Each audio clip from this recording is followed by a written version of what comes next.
Hello everyone, welcome to the Everything Dodgeball podcast. I'm your host Stefan Leitinger, and today I'm here again with Ben McAdam from Sweden. This is the second part of our conversation because the first one we didn't have enough time for it, so we decided to go at it again and get even a little bit deeper into certain topics. And I think I'm gonna let you start it from here, Ben, because you had some questions. Yeah, so many questions all the time. I wanted to dig deeper into your setup in Austria, specifically your role and how you lay out the ideology, the strategy, and then how that gets implemented through the training camps, the selection process, the coaching selection, coaching mandate, essentially. Yeah, that's quite a big question and a big topic. So I think I'll start like it developed basically over the last 10 years or so. Because basically we all started dodgeball at the same time. So it sort of evolved who was better at what. And it just turned out for some reason or another. I don't really actually know, to be honest, thinking back how it started and when it started. But I think at the home Euros in 2014, when I was injured and starting coaching a little bit, where I found out that I enjoyed it quite a bit. And since I was there from the very beginning on, I also always helped a little bit with training. But in the beginning, it was more Max's job, and also Dani Malik in the beginning did the training and stuff. And probably it really started to be more of my role when I took over the women in 2016 after the World Cup, basically. And I started coaching and training the women. And also I have a background in sports science. I did physio. I did a lot of personal training. So I always had quite an interest in training and lots of experience from other sporting backgrounds. And so I sort of slowly got into that position because no one else was filling it out, basically. So I think it was me and Max in the beginning who did most of the trainings, and it was the two of us were also the main coaches. So we were always talking about strategy and talking how we get the teams to the next international tournament. And I think especially in 2018, 2019, somewhere around that time, especially with 5-ball dodgeball, where we had to start anew. And I was really involved at that time. And so I just saw an opportunity to shape the sport from a completely fresh perspective. And yeah, I think that's when it basically started, that I started thinking more about the tactics and pushing it also for my club, because I did the training always in my club, and it sort of leaked into the national team because we were pretty much the strongest club in Austria. And I think that's how it all began. And from then on out, now it feels like I always did it, but that's probably not true. And so I took over more of the training and also the preparing and the tactical preparing for the next events. And I did sort of tactic analysis and also some presentations for the team, what I think about dodgeball and the dodgeball tactic. And so it sort of evolved from year to year, where I even got deeper and deeper into it. And I did a lot of work with the women's in the beginning because I just tried to get them in sort of on the same page regarding tactics, and really try to build up the whole game from the ground up and talk about every single situation that arises more often in dodgeball and how I think about it and how I want to exploit that, or like produce tactics from the way I think about the game. And so it sort of evolved kind of naturally out of that. And at some point in 2019, I think, when we like won for the first time after 2018, which again wasn't because of tactics, I think, but especially in 2019, I think we were the nation, and I was probably in Austria the one who thought the deepest about dodgeball with a few other players. I've always been talking, especially to my club people like Basti, Flo, my brother, Max Golda, Andy, Annika, Anna. So there were lots of people that we were always bouncing ideas around and talking about dodgeball. And I was always sort of the middle of that conversation, and also the voice of reason and rationality Mm. between the more fringe parts of how you could see the game. And with my coaching experience, because I've been coaching the women now for a long time and lots of tournaments, sort of my position became much stronger, and I got more authority on the coaching side as well, and just the most experience. I just think I'm, from a playing perspective, having played on the top level for so long and Mm. coaching on the top level for so long, I have a pretty unique position in Austria and probably in dodgeball in general. And combining that just worked out in the last few years that I was basically the person to develop and progress the strategy. So I don't know if that answered a part of your question. Yeah, I mean, it's essentially you're the sort of bouncing board for all the ideas from different people in your club, rival players in other like Austrian clubs. Obviously, you're talking to other nations, but then it's you sort of align and build a vision of like, okay, this is the template for how we're going to play in men's, women's, mixed. Yeah, I'd say so. I think it developed to be that way, basically. So Okay. because I'd say I'm quite good at talking to different perspectives and people with Mm, different perspectives, and I'm quite an objective and rational person to talk about that stuff. So I I can get the most emotional opinions and still break them down and talk them out and get something out of it mm, without collapsing my strategy or just being run over. And since there are a lot of people with strong opinions on how the game should be played and lots of very individual points of views, and I think because of my position and my history in the sport, I have a very um, wide view on the sport and on the game. mm, So I think about it as a player, I think about it as a coach, I think about it as a captain, I think about it from a training perspective, so what I want to improve.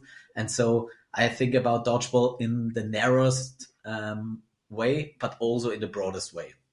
And I mm, think combining that and also getting lots of different inputs and different opinions from the different points of views and mm, integrating them into that sort of rounded picture is something I'm quite good at, and which has helped me a lot to shape the strategy, the tactics, and also help train the team and coach the women especially. mm.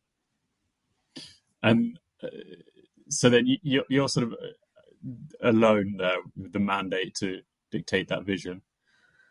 How Mm, does it work with coach selection and player selection? yeah, so I wouldn't say I'm alone with that. So I'm always No. bouncing off the Yeah. ideas and the strategy on of other people. So I would never say that I do it alone, No, but no. Yeah. I'm like sort of the center of it, Yeah. where there are lots of, The spoke of the wheel. Like, yeah, I'd yeah. say it like that. And mm, probably as it is in most nations, like the whole sport and the community and the structure around it just evolved naturally and grew and grew. Mm, And at some point, sort of more formal structures needed to be implemented, because in the past it was sort of Max and me. We did the decision making. We said the yeah. coaches should do the nominations, and basically it was quite easy because we didn't have that many players. So we just decided those 12 can play, and there weren't many players left. So it took a lot of time Mm, until we had to make tougher decisions and think about who we wouldn't pick and yeah. choose. So, and when that started, there started to be more controversy, more like different opinions, different feelings, and different needs from the players and people outside. So we tried to implement more objective and transparent structures. and we like every year we invented the wheel anew Hmm. and went from year to year because it was always a different position and situation. And then it was quite fine. Then COVID came and we started to build the wheel anew Yeah. again, I'd say. But at the moment, we try to make it much more formal and much more professional, the whole organization, even though we are not at that size yet, but we want to build the whole organization and the whole process so it can survive for the next few years and also be Hmm. more objective and more transparent, basically. Yeah. So the way it works now is that we have Dodgeball Austria, which are three people. It's Nicola, Daniel, Malik, and Max, who Hmm. are like sort of the head of Dodgeball Austria, and they appoint trainers and coaches who can so everyone can apply for the position, and then they appoint them. And then there is also a premium of people who decide who's going to be in the national squad. And the way it works now for us is that every club who has a team in every league, so in the first league, second league, in every division, so it's 6 teams at the moment, gets one spot on the gremium. And Hmm. also Dodgeball Austria gets one, and a coach gets one. So it's basically 5 people who decide who's going to be the development squad, the national team squad, and then the team or the squad that goes to the tournament, basically. But it wasn't always that way. But that's the Yeah. way it is right now, and that's the way it was for the World Cup as well. How long does that process take?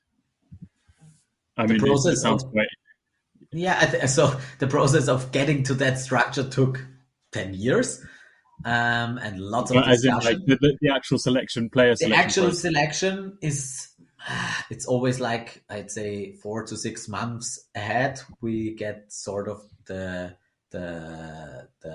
squad of the uh, training team. What's the Yeah. word I'm looking for? Yeah. I mean, So our equivalent is like the Neto pool. So the yeah, people, like 16 to 24 players that are eligible to be yeah, exactly. selected. So basically, we do it the same way. Like it's around 20 to 25 Mm. people per division or per sex, because we need a few more players to train with, and there are lots of players who are basically in the developmental stage. And then out of that, we choose the final pool of players who's gonna go to the tournament. We choose that like 2 months ahead, and then the final draft of the teams is quite close to the tournament. At least it Okay. has been that way in the past. We're trying to do it sooner, but for some reason or another, we always had, because of injuries or stuff like that, we always did it quite close to the tournament, which has its ups and downsides.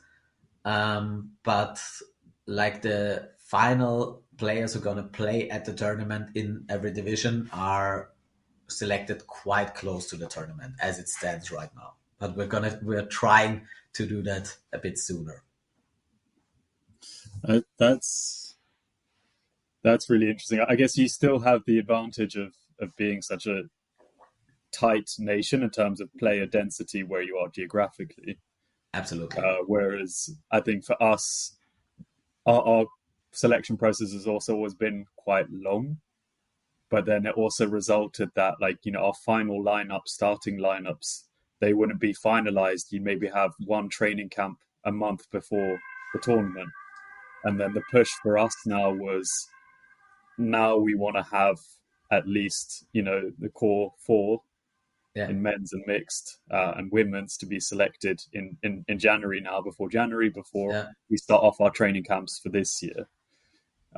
Because we don't have the advantage of being together in the same place, so that we can maximize those 4 opportunities a year where really everyone gets in sync, everyone starts playing with the same rhythm, because we've noticed between the clubs that there's different playing styles, there's different ideologies, and that's where for me, I find it really interesting that you have that, you're able to be that spoke in the wheel.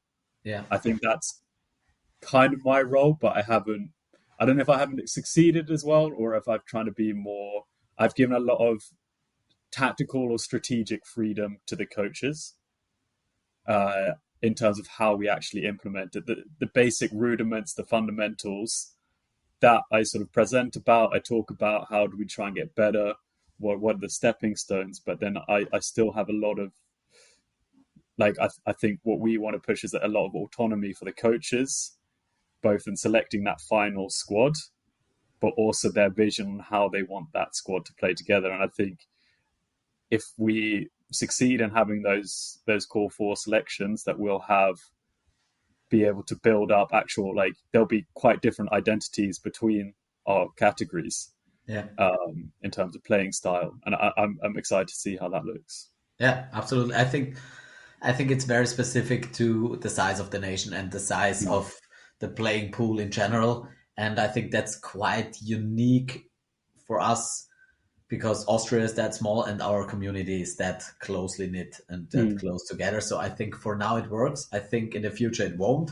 And it's going to be much more the way like you described, because as soon as you don't see every player every weekend, basically, mm, it gets much harder and you need more steps to choose and see every player that you can do an objective sort of objective mm, selection. Because for us, basically, I know every one of those players quite well. I've seen them 20 times over mm, the period of the year, so it's much easier for us to make certain decisions. And mm, I think that's very individual to every nation. And the bigger you are and the bigger your playing pool is, the longer it takes and the earlier you have to begin to get a good result. mm, And also, I think if you do different, if you completely separate the divisions from each other and really have the personnel as well to train them separately and really give them a lot of autonomy, I think that is great. And I think in the future that would be awesome. But for us at the moment, it's not realistic and we just don't mm, have the personnel to do it. So we try to, like, the coaching stuff is basically a lot of senior players and Max, Martin, and me, and we try to always be at the same page. Basically, I do most of the talking when it comes to tactics, also when it mm, comes to training, but that's because I have the most experience in that mm, specific area. And like Martin has done it now for a few years and also got a lot more experience with it and has much more skill and expertise at it than he had a few years ago. So, mm, and our players also have a lot of expertise, and we try, and for this worlds we really try to implement the experience from all the senior players, that we mm, get their opinions and their tactical knowledge in there as well into the process. So especially in the beginning we try to test out a lot of different stuff, different strategies, talk a lot about certain situations. But in the end, I always try to get it aligned, and that's always like the most stressful or uncertain time of the year for me, mm. when we come like into that 1 or 2 months close to a big tournament where you have to get everyone in line. And Yeah. before that, we are very open, and I'm very open to new ideas. And because I've learned that it helps a lot, and that my view on the game might be quite far, but there's still a lot of blind spots that I have. Mm, So I've learned to listen to different opinions and try to integrate them into my playing style, but without compromising like the core values of mm, that playing style, because at the moment it's working. But yeah. I'm open to changing it up. But at the moment, for us, it's quite easy to follow it, especially Yeah. in the women's, for example, because it's been working very Yeah. good.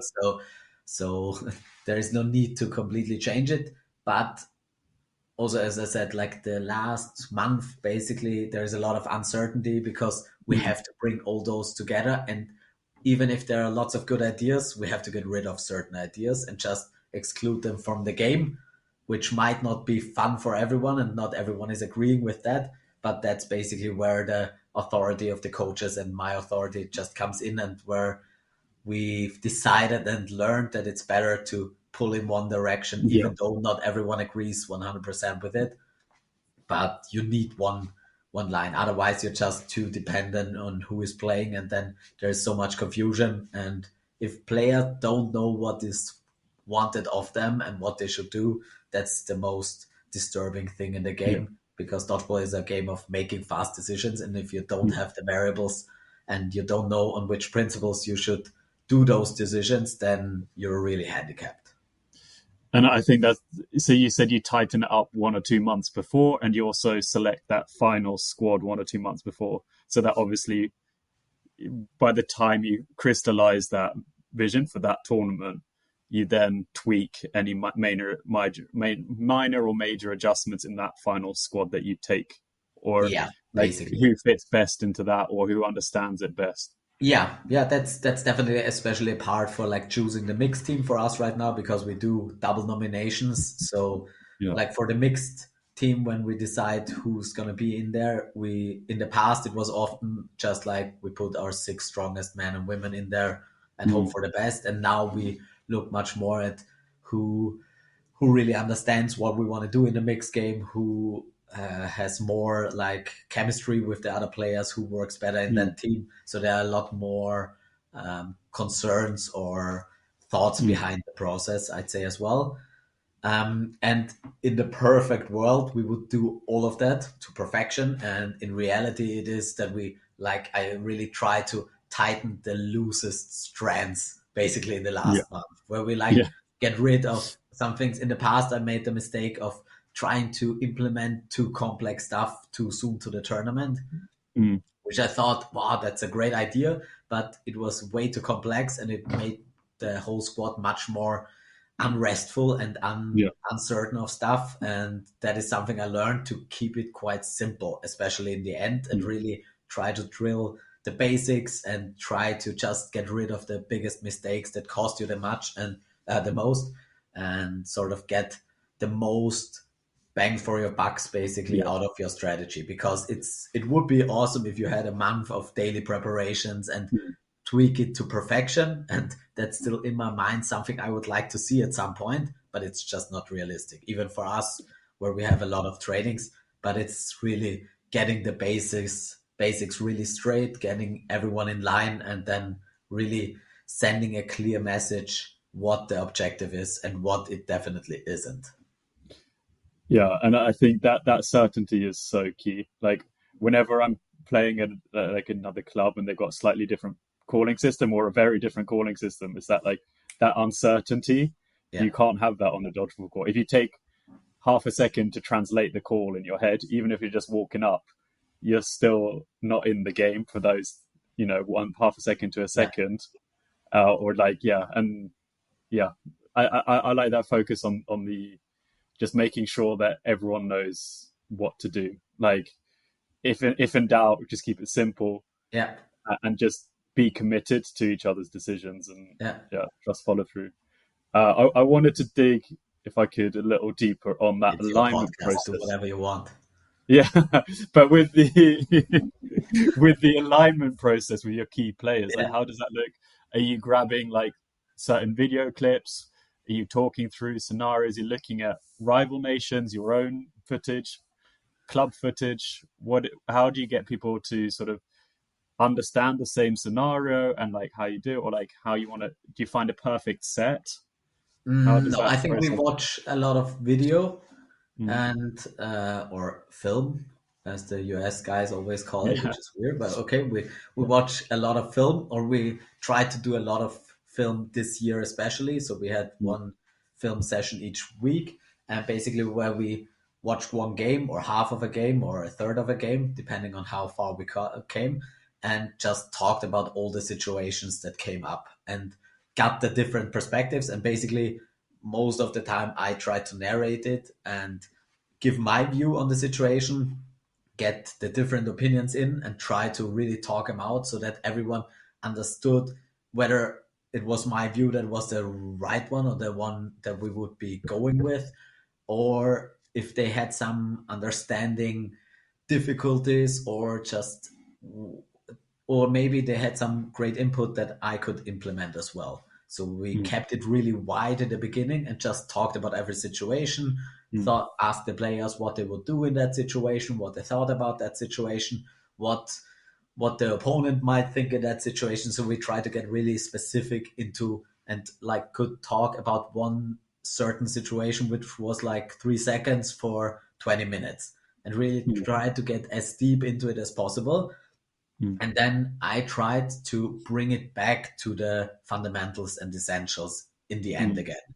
So mm, that if a player from my team would be in that situation, that he would know what his options are. And it's not that he has a certain blueprint what he would have to do, but there are certain principles involved where he knows on which principles he should, basically on what first. We would always take the situations back to first principles and try to recreate it from that, and mm, really try to hammer in those principles to get them in the right direction. And in that direction there are still a lot of different turns you can take, and in the end there are lots of different scenarios or ways you can interpret the situation, but it has to come from the same background, basically, so that everyone understands how you came to that conclusion, so to mm. say, if that makes sense.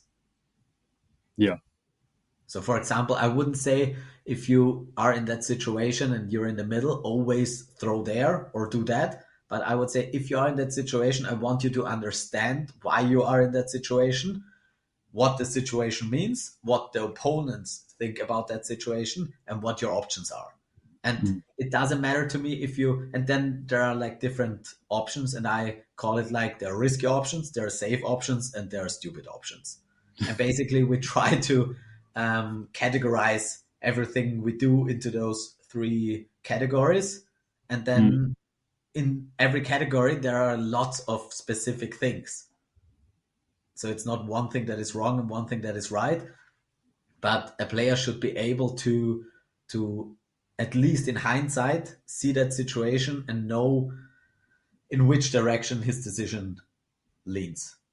mm, And if we know that, and then we know in what situation we are in the game, then we can really make decisions based on certain principles, and that makes sense. Does that make sense? yeah. No, I love it. I For me, it's the time investment. You said Yeah, like one night a week, essentially, like 2 hours, an hour, or yeah, 2 hours. 2 hours. And I think maybe that is something that we can try for next year. Now that we've got the core fours, Yeah, it should be easier when you just have four people, yeah, and hopefully a bit quicker. But I think that having that comfort and understanding that everyone is on the same page, or at least everyone knows roughly the playbook yeah, and the rationale, and tries to keep each other accountable. And yeah, because I think some of the frustrations that we occasionally get, especially when we have multiple clubs, multiple different playing styles, is like what a player from a different club is expecting me to do something, whereas I'm expecting them to do something else, yeah, and that just gets absolutely. capitalized. And then that is immediate, like you have that discussion on the sideline, why weren't you doing this? Yeah, But you can't, that there's not enough time no. in a waiting for the next set to start, Yes, because exactly. So that's a really important point you touched on. Like you can't discuss that no. in this at the tournament. Basically, it's too late No. for that Yeah. because it takes a lot of time to get certain habits out of players. And if you're used to doing something at the club level and you used that your winger on the other side knows what you're doing, and then you try to fix it in the situation, it's never gonna happen because you put two players into a situation they haven't been in, and Mm, that's so difficult. So that's why we always say, or Max and I always say, like experience is like the most valuable thing in dodgeball, because there mm, are so many different experience situations, and if you have been in pretty much every single one of them, then you have much more options. But if you mm, just tell a player, don't do that, why did you do that? And you put him back in, he's just going to be yeah. confused and uncertain and make even more mistakes. So that is something I think is also quite crucial, that you do that in the preparation, and you get as far as you get, but mm, at the tournament, the time for discussions is over, and then you have a coach who says either it's working or not, and then you get the players in or get them out, but you can't mm, start discussing tactics no, on the playing field. That's my opinion, because that just makes everything. And if yeah, it, and there are gonna be lots. Dodgeball is a sport of mistakes, basically. So you try to mm, reduce your mistakes, and your opponent tries to exploit your mistakes.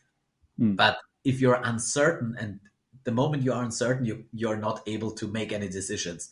And the speed of at which you make decisions is absolutely crucial. mm, So the moment you give players uncertainty, you're gonna hinder them from doing anything, and then everything goes down from there. and So yeah, that's basically what happened to our women's squad last Euros in Osijek. yeah, So I'd say that's the reason why we lost against England, is because I didn't have any time in the preparation. I had a newborn and lots of mm, other stuff to do, and I just wanted to get myself back in shape and try to get the few hours I had to play and train myself. So I didn't have time to put a lot of effort into the preparation, and then mm, we tried to do it there, and it worked against everyone. But at the top level, no one yeah, knew what was expected of him, and that there was just so much confusion on the field that we just got picked apart. mm, And this year, in comparison to that, every one of our women's team knew exactly what happened. And I mm, did like the two lineups, like the ice hockey lineups, and that was yeah, basically the only reason for that was so that everyone knew exactly what yeah, to expect to happen. So they knew they would play for 3 sets, and then they would be out for 3 sets. They wouldn't have to worry about getting switched out or switched in. It didn't matter mm, whether they did good or bad. They had their 3 sets and give it their all and be concentrated, and then go to the sideline and rest. And basically, even that little bit of structure combined with a lot of training and a lot of structure in the game as well, and knowing your lineup really well with whom you played throughout the preparation was crucial. And so mm, we basically had the number one and two best teams in the world in our squad. yeah, And we beat, with 12 players, we beat every nation. yeah, And that was just because everyone knew exactly mm, what was expected of him or her. And there was very little drama and uncertainty in the whole mm, tournament. And that was basically why we yeah. won And in that even fashion. then, like if even if you do somehow manage to iron it out in between, like the margins at Euros and Worlds are coming so much closer that you've lost that set, you might have lost the game because of that. I Yeah. mean, I don't have any statistics on that, but like from what it feels like as us, like especially the way our group was at Worlds, every men's match was a dogfight pretty much, and then like just making one mistake, losing one set, and then you see that in the finals, like every single one it goes to overtime. So there's just if you want to perform at that level, you got to be consistent and ironed out and on the same page. Yeah. And especially in Otherwise, the it's gonna group stages where you really have to use all of your players. yeah, So you can't just rely on 6 to 8 players through the whole group stage. Otherwise, they're going to be burned out. And so doing that with 12 or 14 players is really tough, getting them mm, all in line and getting them all to play the same way. And so, yeah, I think that's incredibly difficult. And I think that is where every nation basically has a lot of potential for improvement. yeah, So I think that is where Northern Ireland got their edge the last few years, because they just mm, outworked everyone, and yeah, just outworked everyone in the sense that they worked everyone to get in line and get the same goal, the same structure, the same decision making process, and they were pulling on one string. mm, And it's really tough to beat that, because you have to be so much better individual to compete at that level, that even England couldn't beat them and can't beat them for quite a long time now, mm, even though they might have the better players and a much yeah, bigger playing pool. But it's so tough to get those players to play together. And yeah, I think there is so much potential left in the game tactically and stuff. So yeah, there, you could write a playbook for every single situation. yeah, And like in football, just have it right in front of you the whole time. and there are so many plays you can do, but they are so complex because Yeah. every situation is different, that it's just such a lot of time you need to invest in to get one potential tactic out of it. Mm. And it might never happen that way. So you basically have to break it down to the fundamentals and in the end trust your players and your instincts that they're going to make the right decisions on the field, because Mm. we're not at the point where we have the time and the investment to do that kind of stuff. But I think that is where the sport could grow the next years and make gigantic leaps in terms of tactics and Mm. plays, basically. Yeah. But I think then that leads into sort of rotations and selections. Like you obviously you played the full 40 minutes semis onwards, men's and mixed, and you mentioned that sort of you've had to sort of limit yourselves, or like your playbook, your arsenal is shrunk a little bit just so that you can maintain 40 minutes. Yeah. Yeah, I wouldn't Um, say that my playbook or Arsenal, but I have to like manage my personal fitness or my yeah my energy level throughout a game mm, of 40 minutes.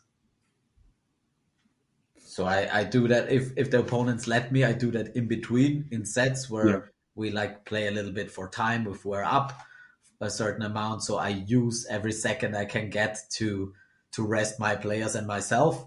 And also I've implemented a much more aggressive style in certain areas so Mm, that the probability of me getting hit out and getting a rest is also higher, but it also um, comes at a high price for the opponent. So I don't want to yeah. just waste myself and No. get into the outbox. So if I'm in the outbox, I want my opponents to pay for that so that I give my team an edge. But I also need to be in a position where I sometimes get out so that I can handle it for 40 minutes. And Mm, we've been talking a lot of for a long few years now that the next time it's not going to be that way, and it's probably it has to be different, that no one can play 40 minutes, and in the end I'm always playing the full game mm, because it's really tough in those situations to to to make any swaps or transitions yeah. when you have been playing that way for such a long time. Mm, And and still, even though we're at a much better level now throughout the whole team and tactically we're at a much better level, but still it's not at a point where it's easy to swap me out. mm. And I think that's as well. Like, I think that's where like coaches on now or at the next level. I think that's because the intensity and the speed within the sets, like substitutions are such a fragile, risky business. Yeah, Like throwing someone in 15 minutes, 35, like 25 minutes into a match when everyone else is pretty much up at that intensity and tempo already. And it's like, where's that, like, the crossing, like at the intersection between where, somewhat, a top six player is too tired that the number seven, number eight can come in and replace them at the yeah, same performance level without disrupting harmony, without like yeah, there's a lot of variables as well when you come in with the absolutely. substitution. Yeah, that's extremely tough, I think. And I've talked to Adam and Brad about that as well, and they have more or less player coaches, which makes Yeah. it even more impossible. And I think, Mm, which is something you at the level hurts you extremely, just in mm, those few games where it actually matters. And I think that is basically at those margins it's the job of the coach, and that's why coaches are so valuable. Because if you mm, can do that and can do that in a qualitatively good manner, then that gives you mm, an extreme edge. And I think in the group stages and stuff, it's still important. And like we talked about it, how you lost to Egypt, it yeah. can hurt you a lot if you make decisions as a coach that might in the end cost you. Mm, But especially in the games that are really tight and where you have your players that you rely on, but you see they are not 100% Mm. on top of the game, but it's really tough if they're not on top of the game. Is it because they're not playing well? Is it because their opponent's just so good? And if you put someone in who didn't play against that opposition Mm. the last 10 minutes and doesn't know that intensity, and he just gets thrown into the game, how can he get immediately up to that level and play at that level? Mm. And I think it's also hard because at the club level, all of those players are used to playing the full 40 minutes Yeah. basically. So they're always in, and it's really tough if you're used to being in the game the whole time just to come in and Yeah. then perform. And I've Mm. seen that in the past where like there were games like I think 2018 against Egypt at in New York where we're Mm. like playing against Egypt and I was supposed to rest and then we were down 6-0 after a few minutes and it was like Yeah. okay they were just destroying us and I had to come in quite cold and try to turn the ship around and that was really tough because Mm. there was already a rhythm I wasn't Yeah. completely in the game and then it was really tough for me to play at that level. And so Mm. it's something I think we have to train as well in the future Mm. so that players who get in after 10 minutes, after 25 minutes are able to instantly be at that level where they're supposed to be and instantly put the pressure on and play from their full arsenal. And I think like Finlay for England was a perfect Yes. example. And he's but the thing is he's done it a few times now. He's often in Yeah. that role where he's put on in the later stages and he's performed at that level. He's also Mm. made some crucial mistakes at that level, but that's just so ridiculously hard if you Mm.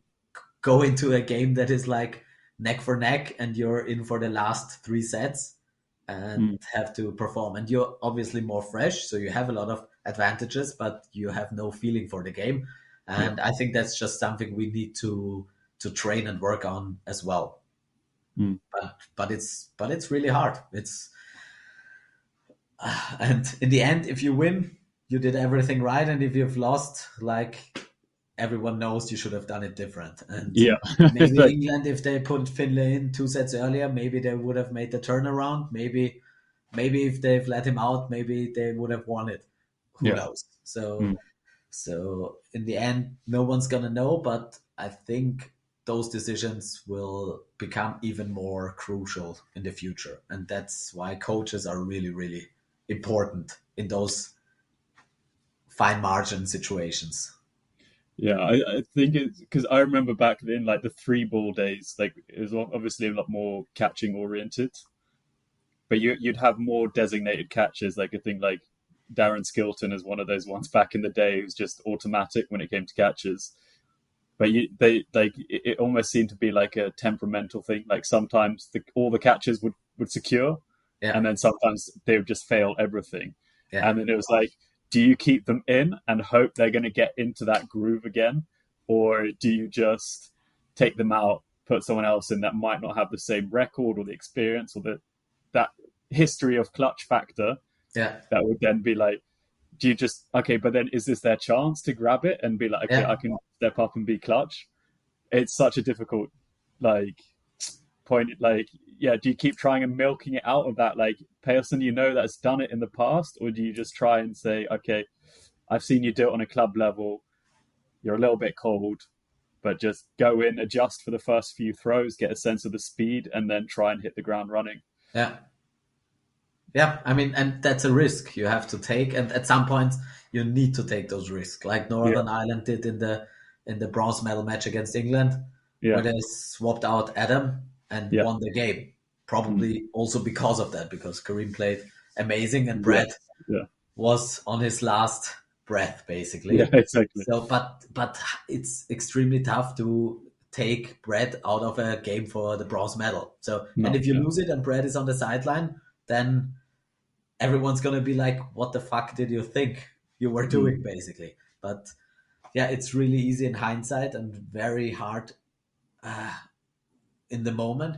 And that's also something like experience is such a big part. And I think that's also something we saw this year in our team where we had like Xava and Mottl, so Matthias yeah, Brandmüller and Lucas, who often throughout the last years often had this position where they came in for a few Yeah. minutes, got out again, came in again, and actually got better at that position. Like Yeah.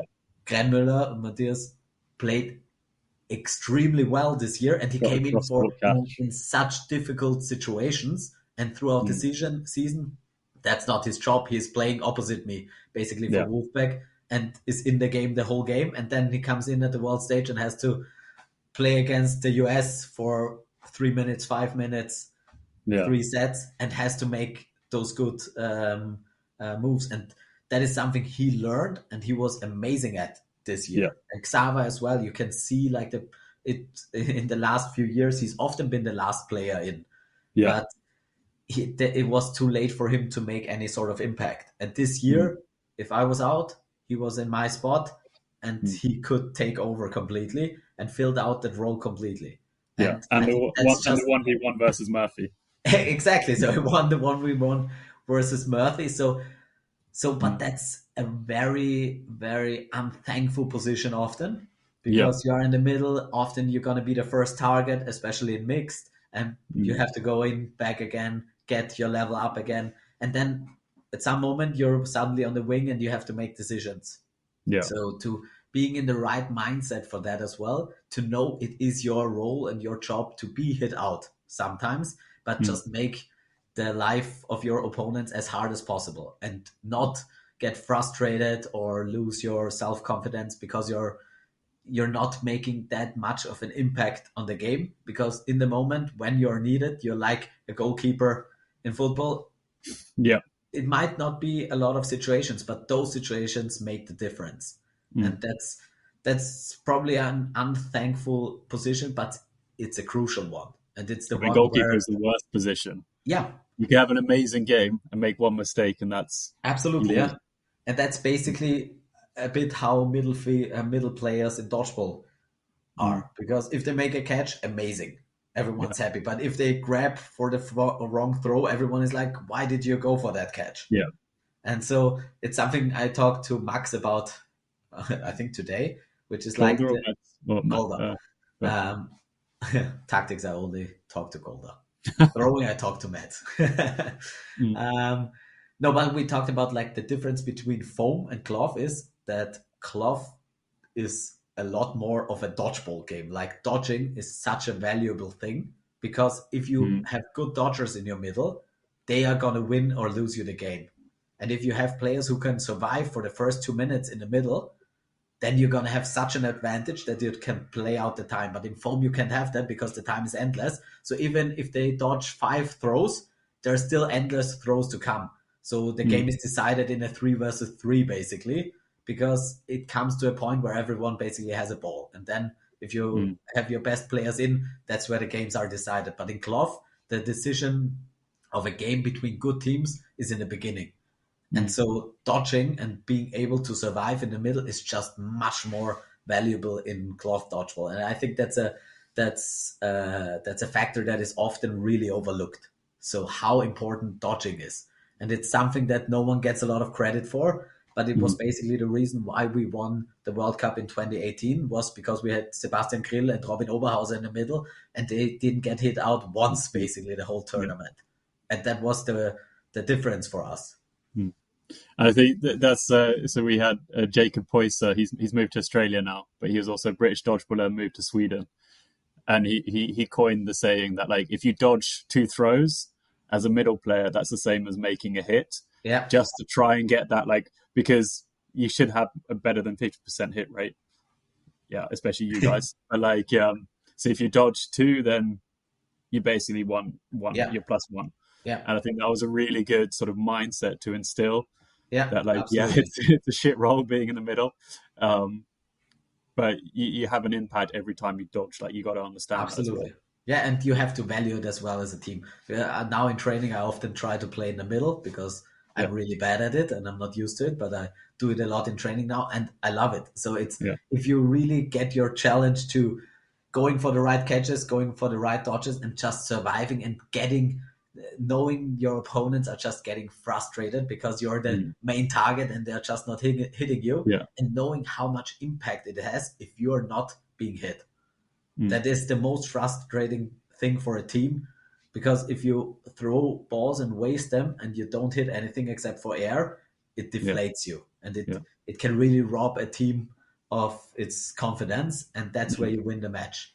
And then you give your wingers much more to work with, and it's like a symbiosis. So your wingers have to protect you and give you the opportunity to catch and have a lot of protection, so that the opponents can't just throw completely free at yeah. you.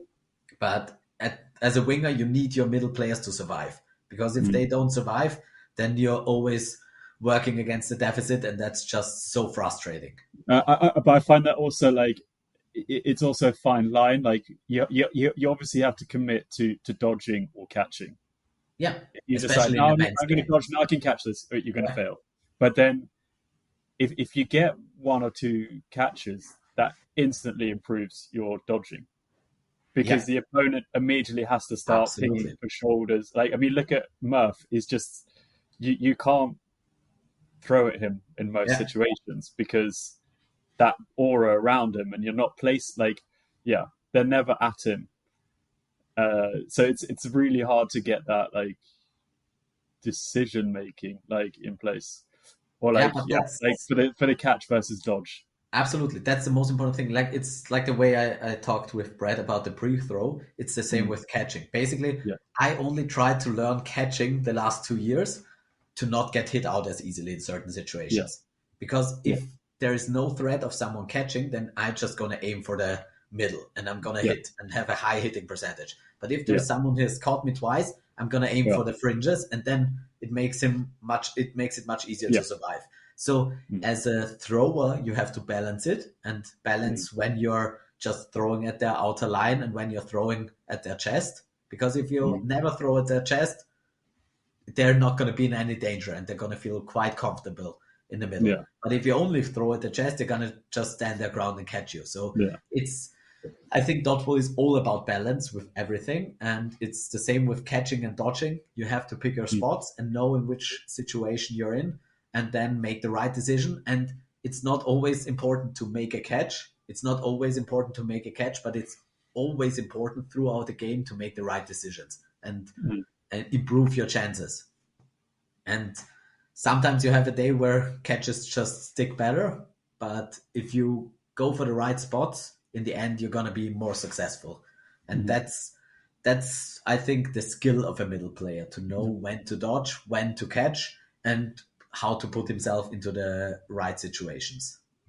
I have two sort of things. I think one maybe thing that as to follow up on the mid player, um, like it's such an underrated, under recognized role. Yeah, Like MVPs are usually always handed out to wingers. I remember being very happy when Kati Weber got MVP as a mid player yeah, at Worlds yeah, 2022. I think that was, I was hoping that that would be the sign towards. I mean, it's like with football, like Rodri finally yeah, winning a Ballon d'Or as a defensive midfielder rather than this bias on yeah, forwards and attacking wingers. So maybe like a segment for you to have is like, okay, like pick an underrated player from, you know, any nation essentially, but like for example, like I feel like Sam Ward from Wales, yeah, he's like such a fundamentally sound player and just such a utility player, can play 1 to 6, and is just, you can put him in anywhere and he's going to make the right decisions, and he's got very sticky hands, but he doesn't get the credit because there's not the visibility for that him yeah, as in that nation's Wales, but also like yeah. Um, So I think that that could be quite a funny question for you to have to bounce at players as well. Because I think it's also like often when you're doing an analysis of a player, like, oh, look out for this guy, he's got a big arm, or like, oh, this guy's quite catchable, but like, or like quite a good catcher. But there's yeah, very sort of like, some people go under the radar, especially from that 2 to 4, more 3, 4 position. yeah, for sure. Um, and then I have one thought is like versatility, like even as a wing player. Like I've always been on the left. Yeah, When I go to on the right, like my blocking angles are just yeah, absolutely atrocious. My yeah. throwing like release angles are just different.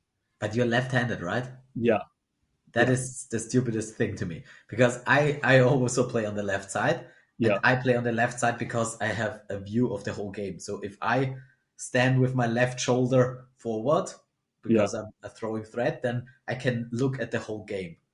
yeah, And if I'm on the right side, I have my back to my team. And that's why mm, I hate playing on the right side because I have mm. no idea what's going on.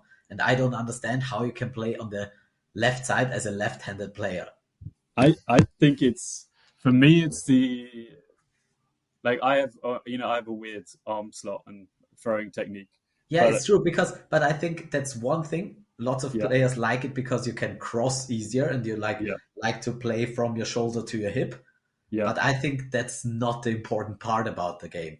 And I no, think you give yourself much more opportunities if you have more of the game in your side. And I mm, think especially if you're a caller, you have to see the game. And if you mm, and I think like Adam as well calls from the right side, which I yeah, don't really like, but I think it's because also their playing style is a little bit different. Like mm, the way I see my role as a winger is to make as much pressure as mm, possible and protect my middle, but without reducing my own survivability and without um, letting the game out of my side.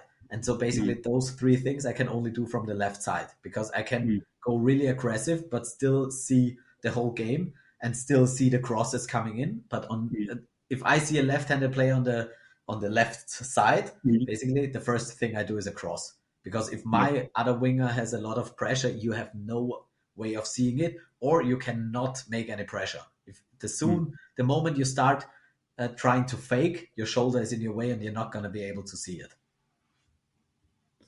And I otherwise, you have to yeah, be really parallel and not be a threat at all.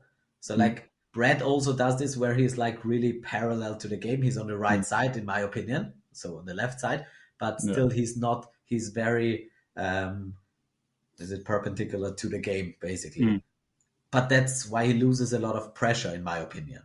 mm, But his pre-throw and post-throw is so good that he still has a lot of pressure without doing actual pressuring. But mm. not many people have that. So you need some sort of pressure and and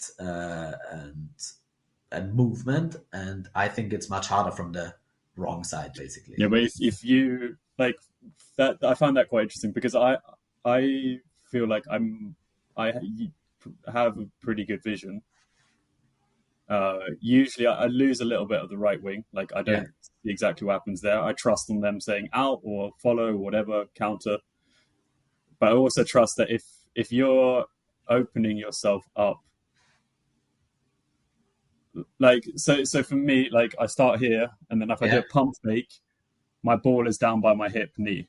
yeah, So I'm in the place to block towards yeah, your angle there. yeah, And then it's helpful talking about that when you're not on video. yeah, But, but also just when I release, when I come up, if I release, I'm always going to be face forward. Whereas if you're forward as a thrower, you release and you're a lot less like you're not going to be able to do post catch basically yeah. because your That is body true. mechanic is twisted you the other way, That's true. I think in at the and front then it you're not makes. looking either. Yeah, absolutely. So at the front, that's I like to do that post catch, and I Yeah. think people know that if you throw like that, you're open, and in that situation, you just have to be aware of that and can Mm, react, but you still have time to react.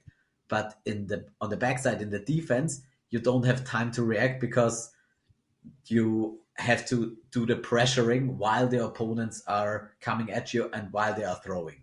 So mm, if you are already in the blocking position, you can do no more mm, pressure. mm, So you're in a safe spot, and I think that's what lots of people do. So lots of mm, people make the pressure too early, and then they're mm, in the safe position, and then they see the game. But the moment they see the game, they can't do anything about it mm, except for passive. And I think that's where I think I make a lot of impact is that I can still do something in that situation, and mm. I'm able to be in a very aggressive position while still being safe. Yeah, but at the same time, like you might be less open for the cross, but your ball is up here, so you're more open for a straight on shot. I think like Yeah, but I think it's like a triangle because I'm looking. at my opponent and then to the right. That's like my natural Yeah, but stance. I'm also looking that way, just my arm is behind me. I've got like my shoulder, I'm not that big on my shoulders that I can't. But I Okay. don't know, this is a bit of a tangent. Yeah, yeah. I think Yeah, for it's not sure. really relevant. We Yeah, can but cut I this think bit out. I'm always really surprised when left-handed players play on the other side because for me it's a big difference. So if I play Hmm. on the right side, I really lose a lot of my court visibility basically. And if Okay. I see a left-handed player, I try to exploit it and make the angle as open as possible and try to hit him out with a cross Yeah, well, because I I know know. that for next time we face you guys. Yeah, but next time we're gonna go for the straight shot because you're expecting me, and you're gonna Yeah, be open for exactly. Dusty that. or Andy, or yeah, Exactly. It's a game of rock paper scissors, exactly. and you're level one. Yeah. Oh, yeah. No, we're a level two nation. Yeah, We already established that. but playing Uh, left-handed on the left side is level one, I think. But uh, we'll see. We'll see I when Mike just Foss can't do it on the right side, so I try to make an argument compensate. for it. Yeah. No, but I think it's really interesting because like I've started practicing it a bit more and more now, um, playing on the right, and it's gotten better. I just yeah, but I just noticed the first couple of times it's just the muscle memory. Like you get Yeah, hit on stuff that I would never get hit definitely. on Yeah, because it like I don't know how more of my body is yeah. or like It's just different weird. parts of You my block body. to a Yeah, certain side as well, and I yeah, dodge to a side because I have the left line always yeah. right left next to me. So it just I have to mirror my whole movement basically But on the that's other why I side. always find it interesting when you see like those traveling wings, like Finn is an example of that. Yeah, Like he can play left, right. Not Tamas really, but I'm trying to think of other players that usually there are a couple that sort of move around, and I'm just like, yeah, is it better to just try and just pick one patch and just be like, this is mine?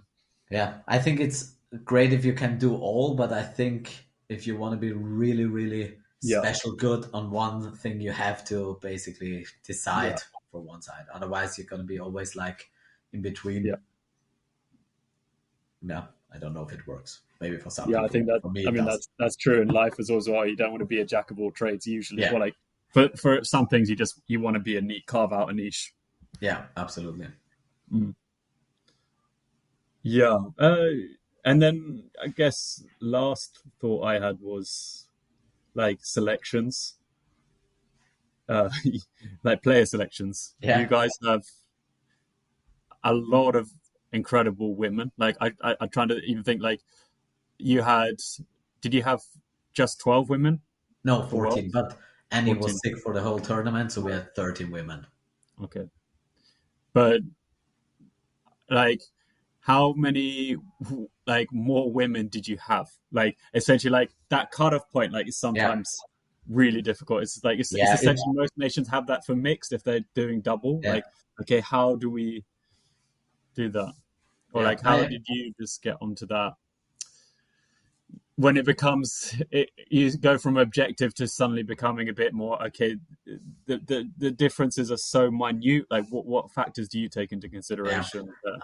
As many as possible, basically. Yeah. So at that point, we try to be more transparent every year, especially about those specific positions like number 14, number 15, number 16. Those are the decision where it doesn't make any difference for the tournament, probably Mm. because they're not going to play in a final. But on a personal level, it makes a lot of difference whether you're 14 or 15. Yeah. So if you just do it on sort of dodgeball skill level, then that's one thing. But I think that difference is of playing or not playing is much bigger than the skill Mm. can basically be accounted for. I'm not saying the right words, but basically, it's not according to the difference in skill, like the Yeah. difference in outcome, It basically. doesn't become a factor anymore really as Yeah, much. it Yeah. doesn't become a factor at the tournament, Yeah. but as I said, it's a big factor. So we try Mm. to consider more than just the skill, but also try not to leave the skill out of it because otherwise it gets really subjective, and the skill is also subjective enough, basically, because at that Mm. point there are no objective measures. We don't have the data of Darko of every woman in our squad, so basically maybe I need to get it from him But that's what the gremium is for. So we have Mm. 5 people, and those are the decisions that take the longest, basically. Those So by gremium, you mean a committee? Sorry, The just committee, and that's the yeah, right word I've been yeah, looking for, because gremium sounded really weird, and it's not a word in English, I think. So the yeah, no, committee, no. Yeah, yeah. So fair. we have a 5 people committee, and that decides Mm. what players will be in the squad, and so it always takes the longest time. So Yeah. basically, the first 10 players take like 2 minutes. Everyone's like, Mm. yep, yep, yep, and then the last 4 to 8 players, I would say, take the next 2 or 3 hours. And Yeah, then the last 2 players take another hour, and yeah, sometimes another day. And sometimes we're like, okay, we can't decide it today. We're going to take another training in or something like that. And yeah, there have been a lot of considerations and a lot of sort of thoughts went into it, why we did the decisions we did, because basically there are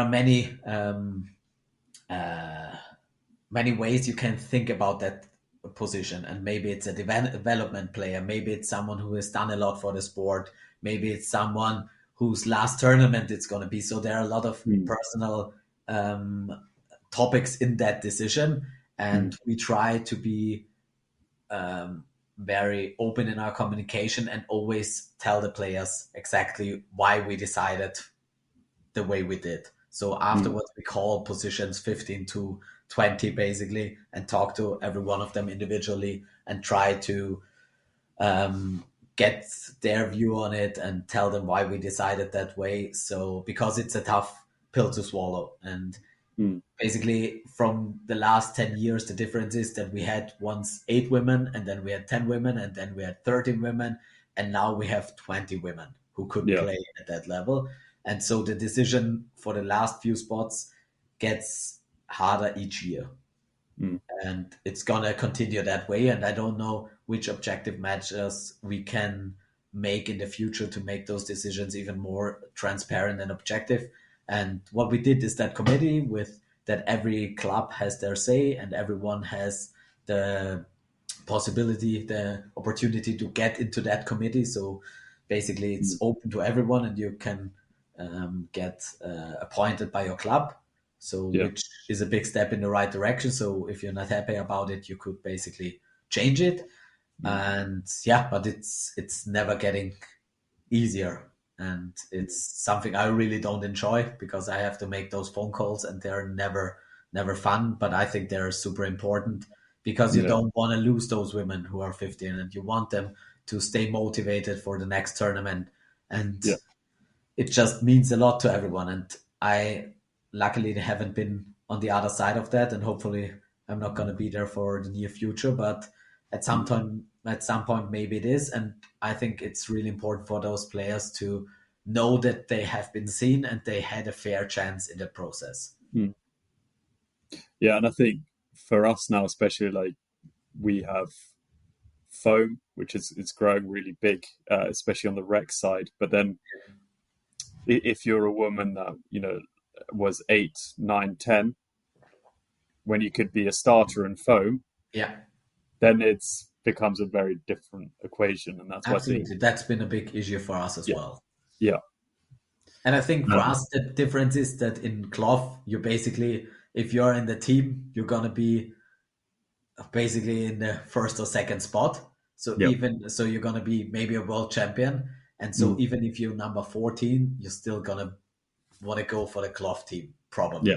But if yeah, you're in Sweden and basically in foam, you get a lot more playing time. You have maybe more fun throughout the tournament, and whether you are, I don't know which plays or what plays, then it doesn't mm, matter at that point. So for yeah, us, it's basically maybe number 15 who would be on the waiting list decides that she'd rather play foam and be a yeah, starter, but number 13 will still want to play cloth, mm, yeah, at least at yeah. this point. Yeah, we'll see. I've been trying out foam a little. I was also refing foam. It's yeah, there's some things I fundamentally it doesn't vibe with me the game. Uh, Yeah, I've but been playing a lot, or a lot, a bit. now as well. And I always start my training now with a little bit of foam because I think Hmm. it helps my catching because the ball is just not possible to track. And if you can catch a foam ball, then cloth Mm. balls become much easier to catch. So I've been implementing that into my training just to improve my catching skill. And but I've Nice. also played a lot of a little bit of foam now, and I think it's really fun. But for me, it's just I haven't seen it as a team sport as of yet. Mm. And I think in foam, the fun thing is if you're a really good player, you can play with five mediocre players and still have fun and still have Yeah. a huge impact on the game. As in cloth, if you have five not so good players or that are not on your level, then the game breaks down and you can't do Mm. anything either. So your cloth is just much more dependent on your team, and I It's almost really like like that. handball, right? Like Yeah, you can do a pickup game of football, but you yeah, can't do a pickup game of handball because it's yeah, just yeah. So if there are two weak links, then you can it rests on yeah, your shoulders and you can't do anything. But in foam, yeah, you can. I can yeah, I can win a set on my own, at least yeah. at the level in Theoretically, Austria. Yeah. So Um, so it's really fun. I personally enjoy it, but it gets really boring after a while, to be honest. mm. Like the first half an hour, I have the time of my life and I'm just hitting everyone out and sometimes going for stupid catches. And that's really fun. But afterwards, it loses the depth for me. And I think that's because of the level it is Yeah, in Austria, definitely at the higher level. So I've watched a lot of US stuff and like videos from API and so, and that looks really awesome. At yeah. that I mean, level, it looks the amazing. final API was Yeah, that really was cool. absolutely sick. And so, and those are like six incredible players. And Yeah, even though maybe one or two of them are not that good, it doesn't matter. yeah, If you have four really good players on yeah, each team, or even four players against six good players, they're pretty much equal. As in yeah, cloth, you don't have that. yeah. I mean, but I was watching. I think was it USA Canada for Yeah, the semi-final foam, yeah, yeah, and I saw there was a Canada player who came on as a sub at 9 minute 30. He was in the opening rush. He got hit out. That set ended at 3 minutes 30. So in that like yeah, 6 minutes like later, he was able to come back onto the court again after playing yeah, for 5 seconds. yeah, And I think like that's just I don't know. I find I mean you've already highlighted that with Nate. yeah. I That think I there have are to talk to limitations. more phone players and get their perspective because I just don't get it. When we play phone, at least if it's with me, we always do a time limit Yeah, because and then do no blocking because it's fun and then we start from there. But without it, it just becomes a very long me versus five other players, and that's fun for one or two sets. But yeah, yeah, it just feels weird. mm, And so I really enjoy cloth at the moment. So the training, I really enjoy it. I got my fire started again after Worlds, and I like certain aspects of foam, and I like the ball for training. I don't like it as of yet for playing competitive matches, but mm, I'm good at throwing it. But I'm not a baseball player who can curve it five different ways. I think it yeah, gets much more fun if you can do that mm, and can spin it around balls consistently. And if you can't do that, it's just a bit of a random ball. I mm, feel like, and I've seen a lot of different balls now, and some of them are quite consistent, and some of them are just rubbish. And you yeah, just throw them, and they do whatever they want, which mm, is completely weird to me. And so for now, I'm still sticking to cloth, but I'd like to really play a little bit of foam at a higher competitive level. I think mm, maybe I have to join a team for a really, tournament at some point that is yeah, really good at foam and try my luck there. mm, Maybe I change my mind, but mm, until this point, I see it at the highest level. It's really fun. I think at the lowest level, it can be also quite a lot of fun for players yeah. because there's little risk, quite easy accessibility. But in between there, I just don't see it at the moment. I think there is a lot of team sport missing. Mm. Yeah, I very much agree on the accessibility side. I think that's why it's reflected in how big or how quickly it's grown in Stockholm in particular for us, and also Yeah, in Gothenburg. That is just anyone could come along and yeah, just start chucking a ball. Whereas Yeah, cloth, you absolutely. immediately have that barrier, especially for women, Yeah, and it's yeah, and then if you're trying to develop the sport for the youths, it's also yeah, when you change from the kids ball to the yeah. adult ball, it's a big step up as well. And we never start with the kids' ball. We always start with the adult ball. So even our 10-year-old are playing with the adult ball. And Mm. they are throwing it quite well. I don't know how Yeah, they do it, but yeah, like yeah, I don't know, they can but hold it. I think yeah, but yeah, 10-year I'm olds are big. yeah, I don't know. I don't want you to start getting monitored either. No, but Fair enough. no, I think I'm teaching my daughter is 1 year now and she can hold a dodgeball. She throws it like Aaron, like Murphy. oh really? Yeah, it looks pretty much the same. She holds it in two hands and like chucks it from the shoulder. It goes about, I think, 1 meter now, which I'm Yeah, quite proud of. I Uh, mean that's but insane. it looks like baby Murphy. Yeah, okay. The catching is not there yet. Yeah, yeah. I mean, but she'll get there. You just Yeah, keep nailing balls at her. yeah, we do that. That's basically what we do in our household. Yeah, I think you can see my living room a little bit. There are lots of balls here. yeah, And basically, my kids are just throwing balls around at each other, and headshots in this living room are absolutely allowed. yeah. They're part of the rules. Yeah, You're especially like, on in Mother's my Day. house, headshots are allowed at any Yeah, distance. they're incentivized. They're incentivized. Yeah, yeah. No, I'm also sharing that hunger for cloth at the moment. I'm really trying to get as much competitive play wherever I'm at. I'm trying to make sure that I get good matches. So I look forward to the process and hopefully facing you guys again Yeah, in Euros. yeah, definitely. Hopefully later on. Yeah, But yeah.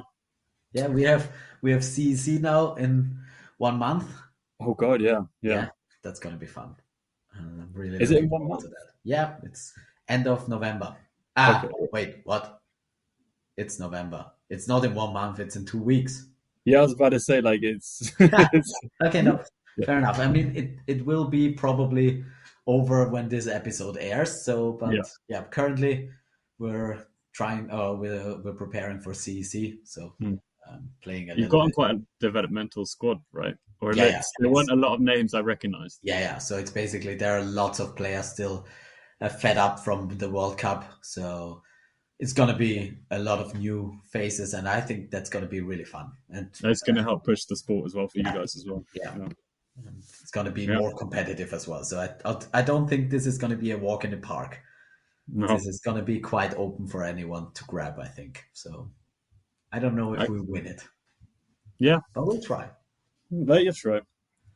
But I look forward to watching the highlights. But Yeah, I'll try some tombstone catches. yeah,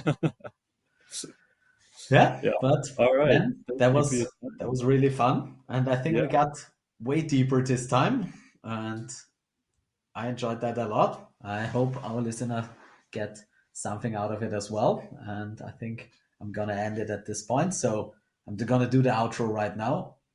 For everyone still listening, thank you to Ben and thank you to you guys. And there are coming more questions and conversations in throughout the social media channels, which I really enjoy. Also, thank you for the pleasant comments and positive feedback.